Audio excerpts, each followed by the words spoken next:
Be me. 28. Sociology degree from Sarah Lawrence, working as a diversity consultant for tech startups in Seattle. I tell people I'm basically exposing how systemic sexism creates artificial barriers that prevent women from achieving equal success. Dismantling the myth that men are naturally better at business, one consulting contract at a time. Morning ritual always the same.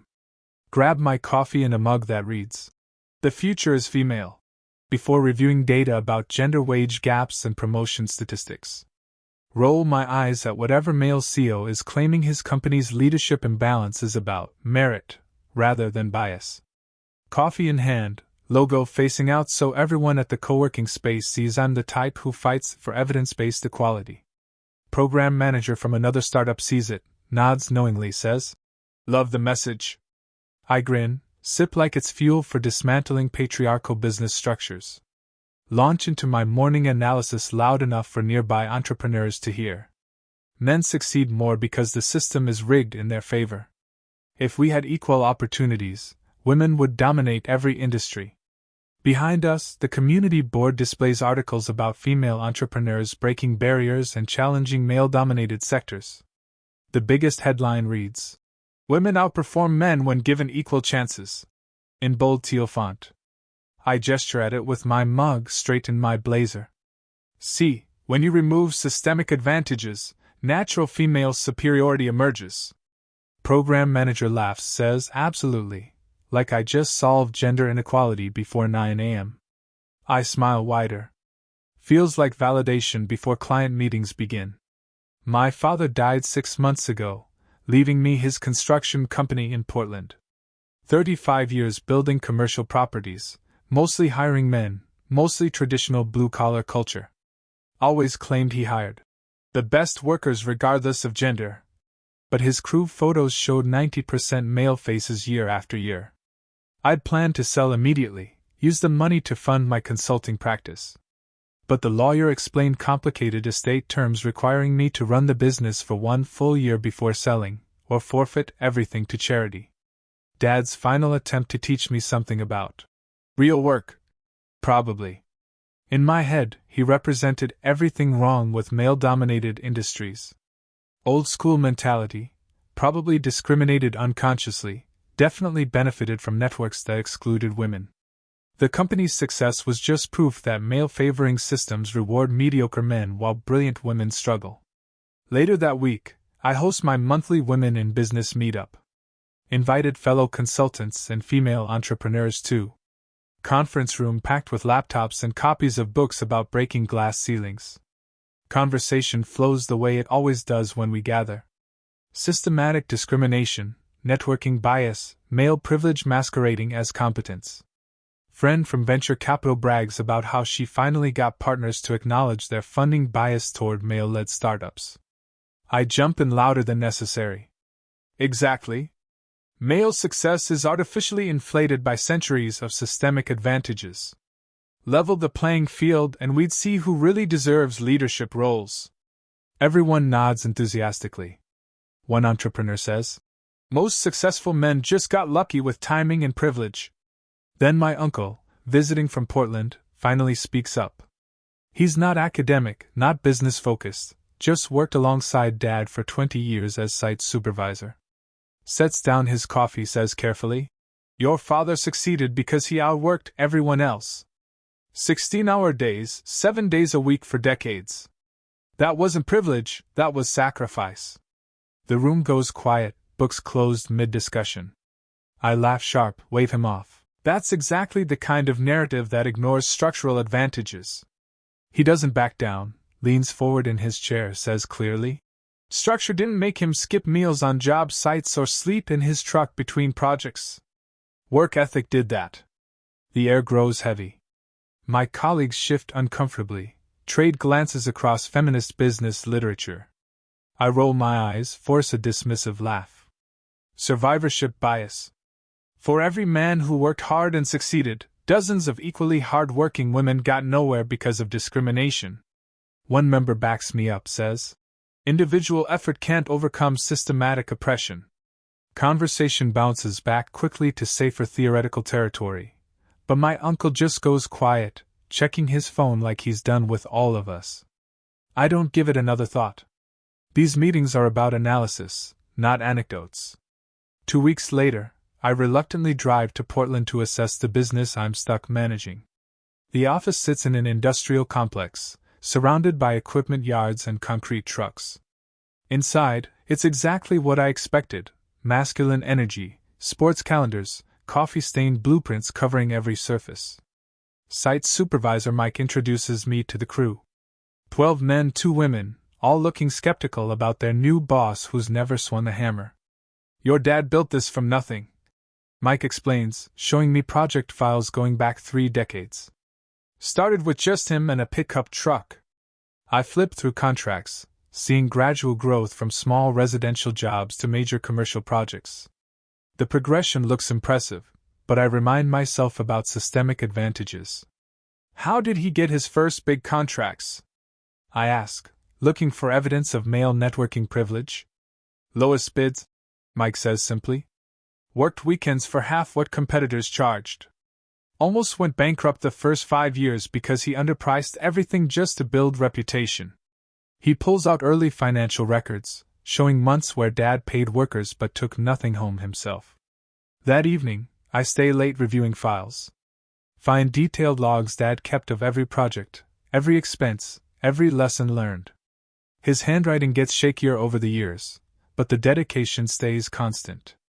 Notes like, "Worked until 3 a.m. fixing foundation error, can't let client down," and "Miss Sarah's recital again, will make it up to her somehow." Sarah. That's me. I flip through more entries, finding years of missed family events documented alongside business milestones. "Elena's graduation today, Johnson project deadline means I can't attend. Sent flowers and card, promised we'd celebrate this weekend." But I remember that weekend. He was called to an emergency job site.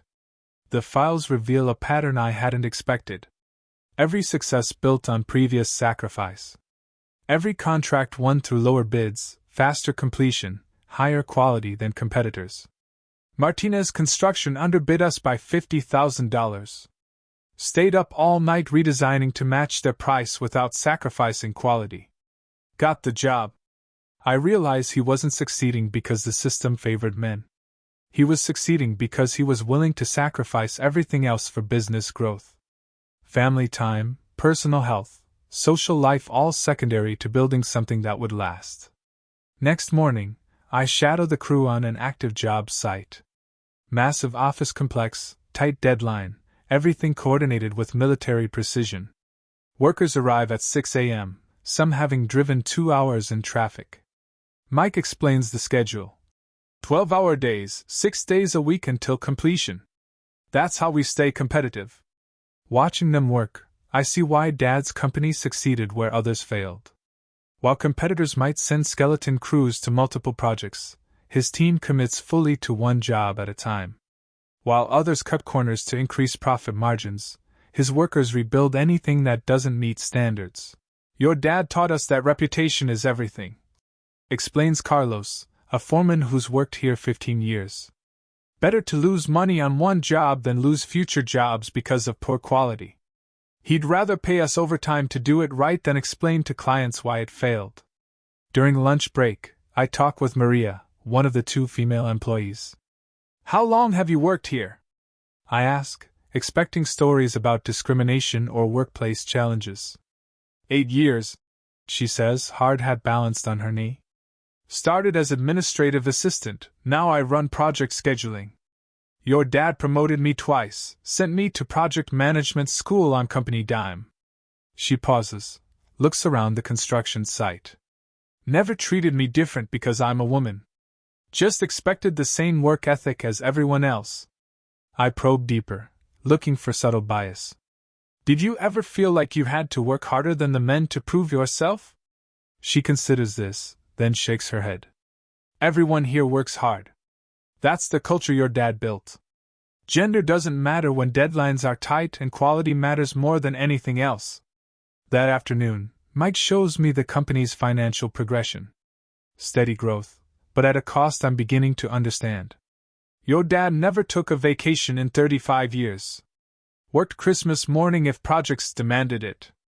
Said success wasn't about being smarter than competitors, but about being willing to sacrifice more. The records support his claim. Dad's salary stayed modest even as company revenue grew, because every profit got reinvested in better equipment, worker training, or business expansion. While competitors might cash out early, he kept building, kept sacrificing, kept pushing for the next level of success. Evening comes, and I'm still in the office, surrounded by 3 decades of business records. Find his personal journal mixed with professional files, entries dating back to the company's founding. Day 847 of Martinez construction. 16-hour day again. Elena asked why I missed so many dinners. How do I explain that missing dinners today means she'll have college tuition tomorrow? Another entry years later. Competitor got the Johnson contract because they had better equipment. Spending everything on new excavator. Elena won't understand why we can't afford that European trip she wants, but this investment will pay off in 5 years. He was right. The Johnson contract led to 3 more major projects. I keep reading, seeing pattern after pattern of immediate sacrifice for long-term gain. Elena says I work too much, that successful people should have work-life balance. Maybe she's right, but balance doesn't build companies. Obsession builds companies. Balance maintains them. His words sting because I'd always criticized his absence, his workaholic tendencies, his inability to prioritize family over business. Never understood that his absence was investment, not neglect. Final entry, just weeks before his death. Elena thinks men succeed because society favors us. Maybe that's partly true. But I succeeded because I was willing to give up everything else. Competitors went home at 5 p.m. I worked until midnight. They took weekends off. I worked Saturdays and Sundays. They prioritized personal life. I prioritized building something permanent. He continues. Not saying this is healthy or balanced or right. Just saying it's what success costs me. Elena's generation wants career success and personal fulfillment and work-life balance. Admirable goals. But in my experience, you can have any 2 of those 3, not all 3 simultaneously.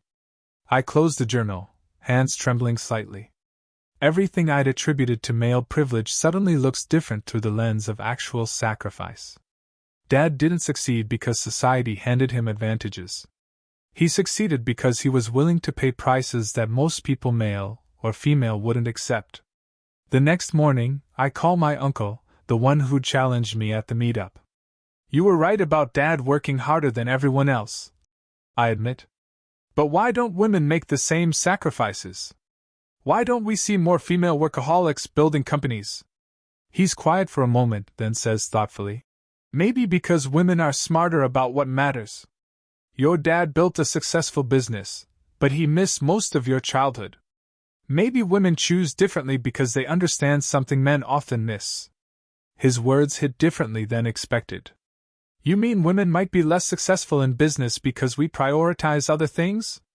The question feels dangerous, challenging everything I've built my consulting practice on. Maybe, he says carefully. Or maybe success means different things to different people. Your dad defined success as business growth. Your mom defined it as family connection. Neither was wrong, but they couldn't both choose the same priorities. I spend the rest of the week running Dad's company, making decisions about contracts and crew schedules. Each choice reveals trade-offs he faced for 35 years. Accept the project that requires weekend work. Disappoint family but grow business. Hire more workers to reduce individual workload. Decrease profit margins and slow expansion. Every decision demands sacrifice. Every success costs something else. The revelation hits during a late-night planning session, alone in his office, surrounded by blueprints and coffee cups. Men might achieve more traditional business success not because society favors them, but because they're more willing to sacrifice everything else for that specific definition of achievement. Women might achieve less traditional success not because we're discriminated against, but because we're often unwilling to pay the same prices. We want success and balance and fulfillment. Men like Dad wanted success, period, regardless of cost. Neither approach is wrong. But they lead to different outcomes. Sitting in his chair, looking at photos of projects he built through decades of sacrifice, I finally understand what he tried to teach me. Success isn't about privilege or discrimination or systematic advantages. Success is about what you're willing to give up to get what you want. And maybe, just maybe, women are too wise to give up as much as men traditionally have. Maybe our lower achievement rates reflect better priorities, not fewer opportunities. Maybe the future isn't about women becoming more like successful men. Maybe it's about redefining success to include the things women have always valued: connection, balance, fulfillment alongside professional achievement. Some victories aren't worth winning if they cost everything else. Even when those victories look exactly like the success you thought you wanted.